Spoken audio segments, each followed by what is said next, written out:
तो जब भी आप कोई स्किल सीखते हो तो पहले आप उसके बिगिनर स्टेजेस से गुज़रते हो, तो आपको उसके सरफेस लेवल चीज़ों के बारे में पता लगता है।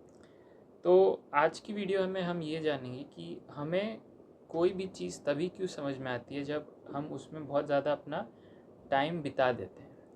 तो पर्सनल एग्जांपल देता हूँ कि जब हमारे 12th क्लास में इंटीग्रेशन और डिफरेंशिएशन का जो चैप्टर चल रहा था, तो पहले मुझे शुरुआत में कुछ समझ में नहीं आ रहा था और मुझे मुझे यही थॉट्स आए थे कि ये बहुत हार्ड है, मेरे से नहीं होगा, मैं इसमें कभी अच्छा नहीं बन सकता। तो बट जैसे जैसे मैंने क्वेश्चन सॉल्व किए और करता गया तो मुझे उसके पैटर्न समझ में आने लगे। तो मैं भले ही मुझसे वो क्वेश्चंस नहीं बनते थे शुरुआत में, बट मैं उसको लाइक ट्रायल एंड एरर, बहुत बार गलतियाँ हो जाती थी, पूरा सम गलत हो जाता था, एक स्टेप गलत होता है। मतलब मैथ्स में तो ऐसे ही होता है कि मतलब एक स्टेप भी गलत हो जाए तो पूरा सम मतलब गलत हो गया। तो वैसा बहुत होता था, बट उस गलतियों से मैं सीख रहा था और मुझे पैटर्न समझ में आ रहे थे कि हाँ, ये काम कैसे कर रहा है, इसके बाद क्या करना है।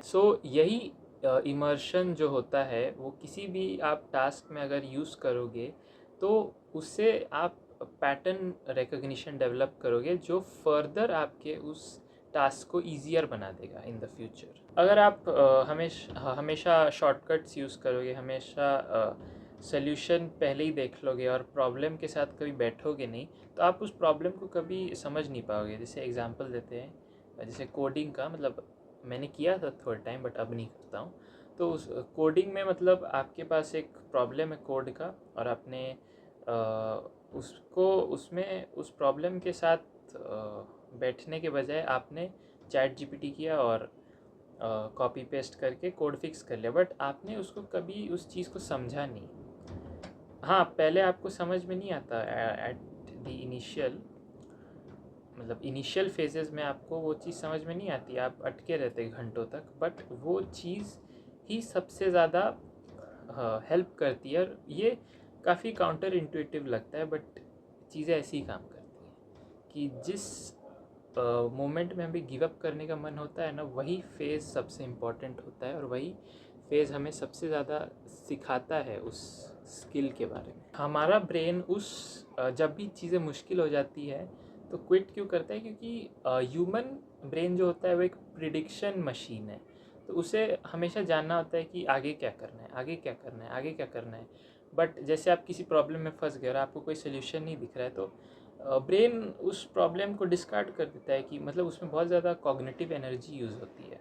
बट ये जो कॉग्निटिव एनर्जी आप यूज़ करोगे, यही चीज़ डिफरेंशिएटर बन जाती है और यही चीज़ हमें सबसे ज़्यादा उस स्किल के बारे में सिखाती है।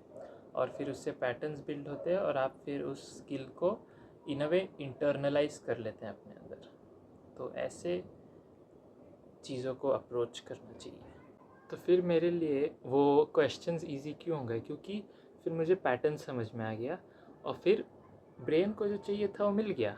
क्योंकि जैसे मैंने बताया कि ब्रेन एक प्रिडिक्शन मशीन है, तो उसे फिर वो प्रिडिक्ट कर पा रहा था कि अब ये होगा, अब ये हो गया। तो फिर उसने रेजिस्ट करना बंद कर दिया, फिर वो उस प्रॉब्लम से भागना बंद कर दिया, क्योंकि फिर ब्रेन को समझ में आ गया कि हाँ, ये सब ऐसे हो जाएगा, ये वैसे हो जाएगा। तो फिर चीज़ें आसान हो गई। तो यही थी वीडियो। Take care.